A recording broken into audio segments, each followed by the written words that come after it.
Good morning. Good morning, and welcome to another episode of Mornings with Lon and the Sequestered Mystics. This this is my new little microphone. I've had it for a while, but it just looks so cool. Anyway, I hope you can hear through it. Sometimes I have audio trouble in the morning. But anyway, good morning, good Tuesday morning. And welcome to another installment of Ask Baba Lon, answers to questions of life and magic. I'm going to read two very short letters and relatively short answers this morning because the following question is a little lengthy, and I'll save that for tomorrow because we start a new section. We're still in the section that's generally titled Real Life. So these are questions of that fall generally under that category. So the first one's very serious, and it's called suicide. Hello, Baba Lon. Sorry to bother you on this humid Monday morning, but I was wondering if you had time for a quick, I think, question. I was wondering, when you die, where are you supposed to go if you do the Thelema thing? Or do you just stop existing? Or is it another life or something? Also, there are rules like if you're Christian and you commit suicide, you can't get into heaven. If I don't make sense or you don't want to bother, that's cool, but I'm trying to figure some stuff out with little success. Have a great day, and thanks for being nice to me and putting up with all my stupidity. Nonsense. Name withheld. Dear name withheld, the honest answer is I don't know.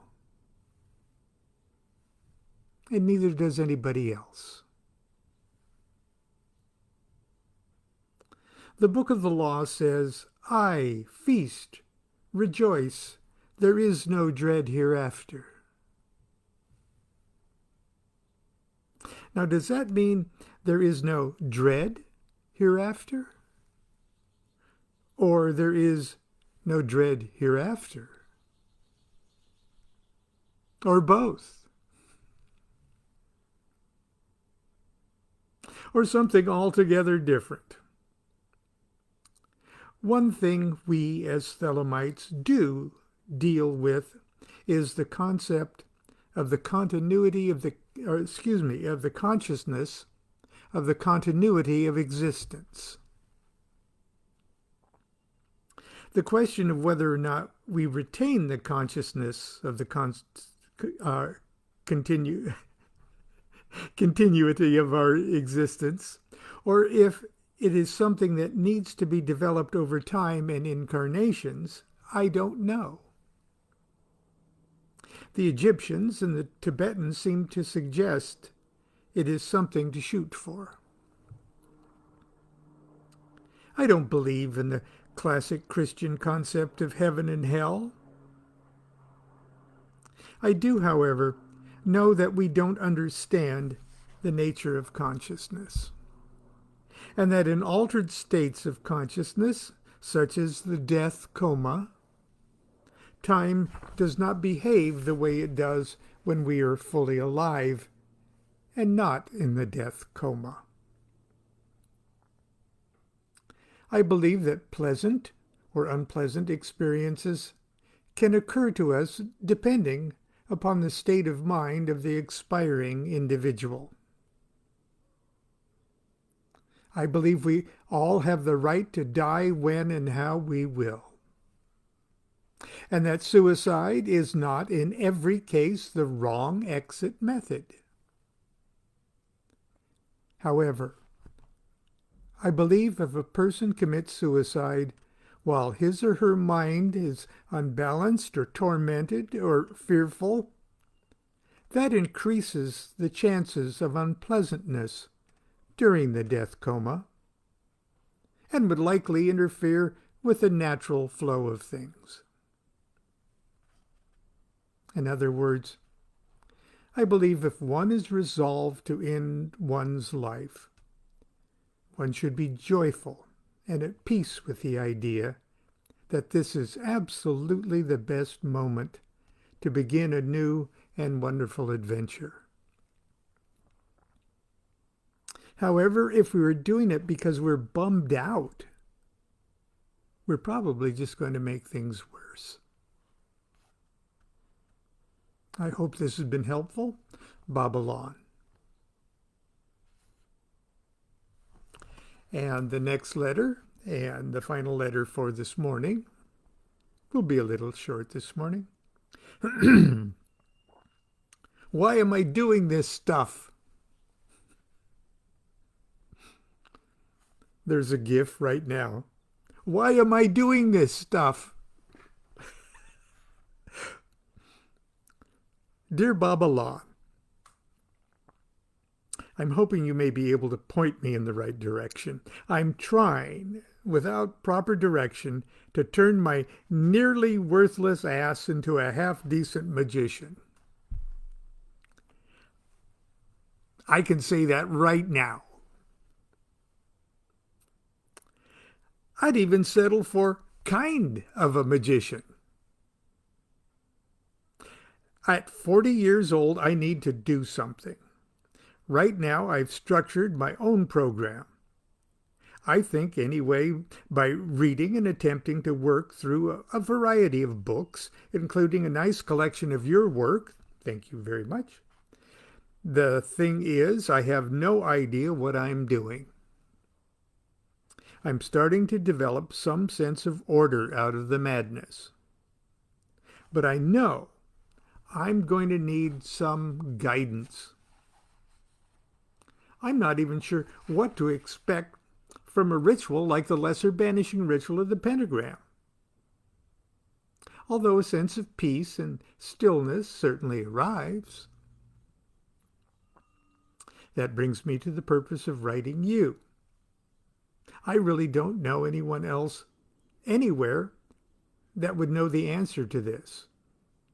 But is there some sort of good mystery school right around his area?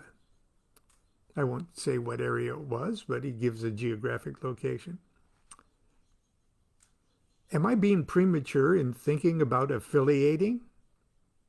Is it really necessary? Thanks for your time. If I don't hear from you, that's cool. I know you must be extremely busy. Name withheld. Dear name withheld. Or hi, name withheld, I say. I certainly sympathize with your predicament. And unfortunately, I don't have much information for you.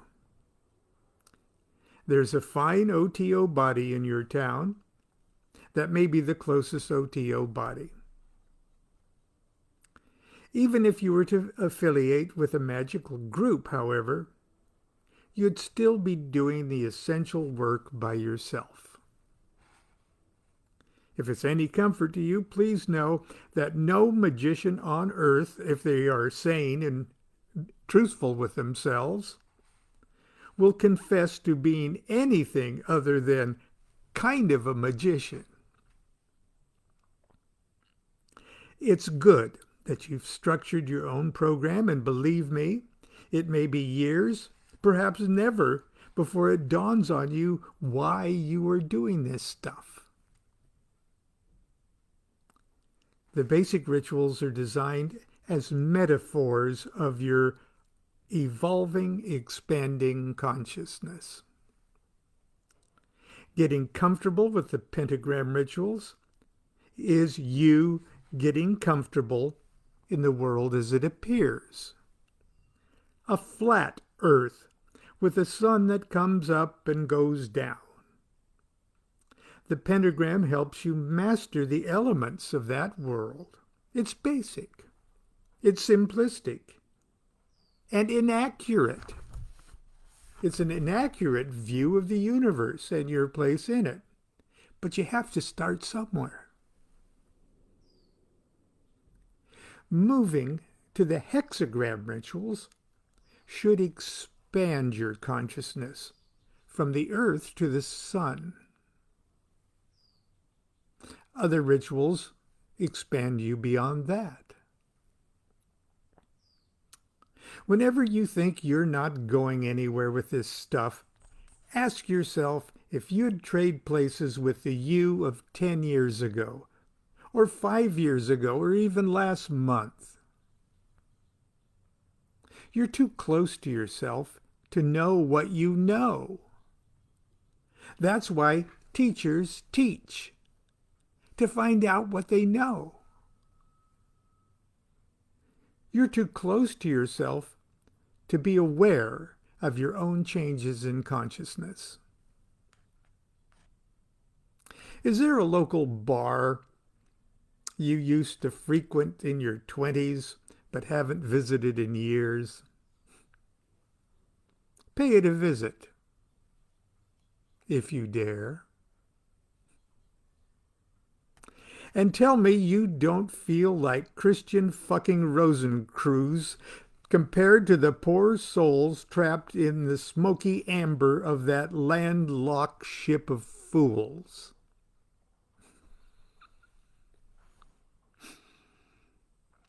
That's about all I have time to confuse you with this morning. I've got a pretty full day ahead of me trying to figure out what I know and wondering why I'm not doing more with the information to make my life and the world a better place. My best, Babylon. And I could say that to you right now. I've got a full plate this morning. Anyway, I hope you've enjoyed that. I know it's a little short, a few minutes short this morning. Tomorrow will be more normal. Well, who knows? But anyway, I hope you have a good day and are continuing to have a good week. In the meantime, be safe. I know everybody tells you to be safe, but I really mean it. Just be conscious of the situation and continue to be good to yourself. Take time to be good to yourself and go out of your way to be good to each other. Do what thou wilt shall be the whole of the law. Love is the law. Love under will. See you tomorrow.